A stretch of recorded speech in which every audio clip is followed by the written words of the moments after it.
আজকে আমাদের বাড়িতে প্রচুর লোক এসেছে। প্রচুর মানে কি 4-5 জন, কিন্তু আমার কাছে অনেক। তাই আমি ভাবছি আজকে মাংস না আনে শঙ্কর মাছের রান্না করে ওদেরকে খাওয়াবো। আমি শঙ্কর মাছ নিয়ে নিয়েছি, কিন্তু আমি খাই না। আমি আমার বাড়িতে যারা লোক এসছে তাদের মতনই করছি আর কি। শঙ্কর মাছ নিয়ে নিয়েছি। শঙ্কর মাছে ভালোভাবে নুন হলুদ মাখিয়ে মাছটাকে আমি রেখে দিলাম। এবার আমি গ্যাসে কড়া বসিয়ে দিয়েছি। কড়াটা ভালোভাবে যখন দেখছি গরম হয়ে গেছে, সেখানে একদম সর্ষের তেল দিয়ে দিয়েছি, যেটা খাঁটি সর্ষের তেল হয় সেটাই আমি দিয়েছি।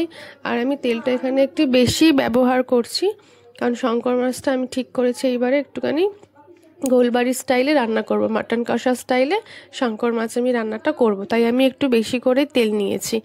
তেলও ভালোভাবে গরম হয়ে গেছে। এবার নুন হলুদ মাখানো শঙ্কর মাছগুলোকে আমি এক এক করে কড়াইতে ছেড়ে দিয়েছি। মাছটা আমি ভালো করে ভেজে নেবো। যেহেতু শঙ্কর মাছে আঁশ হয় না, প্রচণ্ডভাবে মাছটা ফুটছে, সেই জন্য আমি ঢাকা দিয়ে নিয়েছিলাম। এবার মাছটা আমি উল্টে পাল্টে নিচ্ছি, নিয়ে মাছটা এপার ওপার করে ভালোভাবে ভেজে নিচ্ছি। শঙ্কর মাছটা যেহেতু সামুদ্রিক মাছ, এই মাছটা আমি ভালোভাবে ভেজে নেব। মাছটা ভালোভাবে আমি ভেজে নিয়ে এবার একটা পাত্রে আমি তুলে নেব। মাছ মোটামুটি ভালোভাবে ভাজা হয়েই গেছে। বাড়িতে এত লোক এসছে যে আমি আপনাদের সাথে ভালোভাবে কথাও বলতে পারছি না। যা হয় আর কি, বাচ্চা নিয়ে চিল্লা মিল্লি। যাক, মাছগুলো ভালোভাবে ভাজা হয়ে গেছে। এবার আমি একটা পাত্রে মাছগুলোকে তুলে নেব। তুলে নেওয়ার পরে আর আমি কোনো নতুন করে তেল অ্যাড করিনি। ওই মাছ ভাজা তেলেই আমি এখানে পেঁয়াজ রসুন বেটে নিয়েছি, সেই বাটা মশলাটা ওই তেলে আমি দিয়ে দেবো।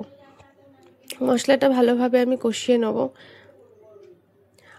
আপনারা এই রান্নাটা বাড়িতে করতে পারেন।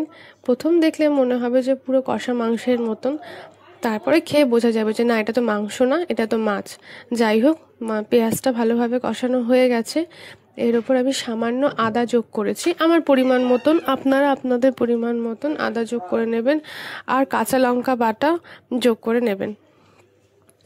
আমরা এখানে ঝালটা একটু বেশিই খাই, তাই এখানে আমি বড় চামচের 1 চামচের মতন আমি কাঁচা লঙ্কা বাটা অ্যাড করেছি। এবার আমি সামান্য হলুদ গুঁড়ো অ্যাড করে নিয়েছি, নিয়ে মশলাটা লো আঁচ করে ভালোভাবে কষিয়ে নিচ্ছি। আপনারা এটা বাড়িতে ট্রাই করতে পারেন। যদি ভালো লেগে থাকে একটা like comment share and subscribe করে দেবেন। আর এটা তো অনেক লং ভিডিও, অনেক সময় আমাদের হাতে এত সময় থাকে না এত লং ভিডিও দেখার। আমার একটা শর্ট ভিডিও আছে, ওটা আপনি গিয়ে দেখে নেবেন। এবার আমি নুন অ্যাড করে নিয়েছি সামান্য পরিমাণে, আর একটা বাটিতে আমি কাশ্মীরি লঙ্কার গুঁড়ো কালারের জন্য, যেহেতু আমি গোলবাড়ির স্টাইলের করবো ভাবছিলাম, সেই জন্য একটা বাটিতে কাশ্মীরি লঙ্কার গুঁড়ো গুলে সেই বাটির জলটাও আমি দিয়ে দিয়েছি কড়াইতে। এবার মশলাটা আমি ভালোভাবে কষাবো। দেখুন মশলাটা একদম কালো মতন হয়ে গেছে আর তেলও ছেড়ে দিয়েছে। এবার আমি সামান্য গরম জল অ্যাড করেছি। আমি কিন্তু এই রান্নায় ঠান্ডা জল ব্যবহার করিনি, একদম গরম জলই ব্যবহার করেছি। ব্যাস, গরম জলটা দিয়ে আমি মশলাটা এবার ভালো করে কষিয়ে নেব। কষিয়ে নিয়ে এবার আমি ঝোলটা ফুটতে দেবো। আমাদের যেহেতু লোক আছে, তাই জন্য একটু তো ঝোল লাগবে, সেই জন্য আমি এখানে আরেকটু গরম জল অ্যাড করলাম। মোটামুটি ওপর থেকে দেখুন তেল ছেড়ে দিয়েছে, মশলাটা মানে ভালোভাবে কষানো হয়ে গেছে। এবার আমি ভাজা যে শঙ্কর মাছগুলো রেখেছিলাম, সেই ভাজা শঙ্কর মাছটা আমি কড়াইতে দিয়ে দিলাম, আর ওটার মাছটাকেও একটুখানি আমি ফুটতে দেবো তার সাথে। মোটামুটি মনে হচ্ছে মাছটা কষানো হয়ে গেছে, কারণ হালকা হালকা ফুট উঠেছে আর উপর থেকেও হালকা হালকা তেল ভাসছে। তেল ভাসা মানেই হচ্ছে মশলা ভালোভাবে কষে যাওয়া বা ঝোল ভালোভাবে ফুটে যাওয়া।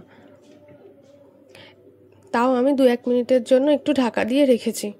মোটামুটি একদম রেডি এখন, অলমোস্ট বেশিরভাগই হয়ে গেছে। এবার আমি নামাবো। তবে হ্যাঁ, নামানোর আগে আমি এখানে গরম মশলা গুঁড়ো অ্যাড করেছি।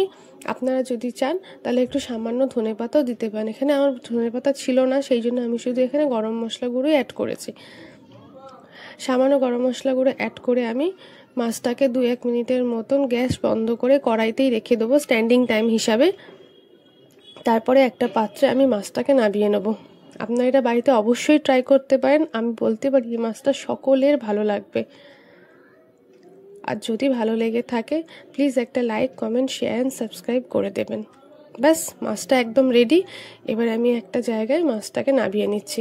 দেখুন তো কালারটা দেখতে কেমন হয়েছে, হয়েছে না একদম গোলবাড়ি কষা মাংসর মতন রং। একদম রেডি আমার শঙ্কর মাছের কারি। আমার গেস্টদের জন্য। আর এটা আমার ছেলেরও প্রচণ্ড প্রিয়।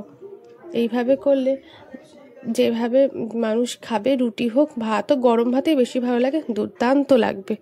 Bye bye.